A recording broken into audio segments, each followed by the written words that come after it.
Presented by ABS Entertainment. प्रेम से बोलिए बाबा नीलकंठ की जय।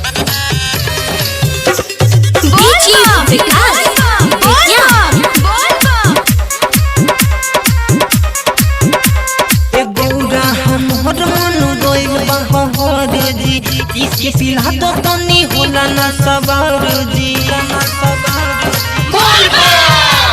ए गौरा हमर मन गइल बहार जी इसके सिला तो तनी होला ना सवार जी बॉडी लड़ा जी ठीक मनाई जी बॉडी लड़ा जी ठीक मनाई जी ए भोला तनी दम धरी भांग पियल कोम करी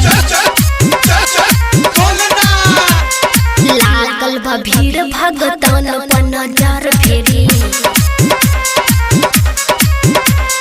बाला बाला बाबा बैजनाथ की राधा रिकॉर्डिंग स्टूडियो संतकबीर चौक सत्तो डीजी विकास बोल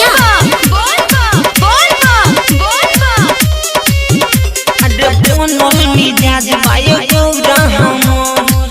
खुशी हो जावे तनी दोनों रगो मन के करी कंट्रोल की ऐसे करी नाटी ठोल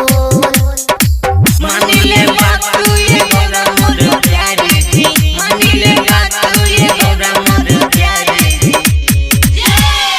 भोला तनी दम धरी भांग पियल कोम करी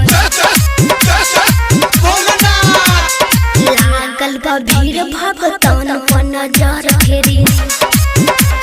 बाला बाला बाबा बैजनाथ की presented by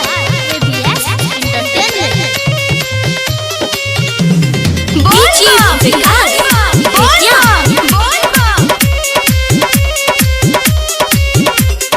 रोज रहेला भखुआइल तू पियल हवा भांग जाला सब के भू यही सन पाए गौरा केहू के भूला पे नहीं भूला प्यार पीसी मन चंदन पन जोर फेदी प्यार पीसी मन चंदन पन जोर फेदी भोला तनी दम धरी भांग पियल कोम करे लागल बा भीड़ भगतान पर नजर फेरी मिक्स बाय BRP राज।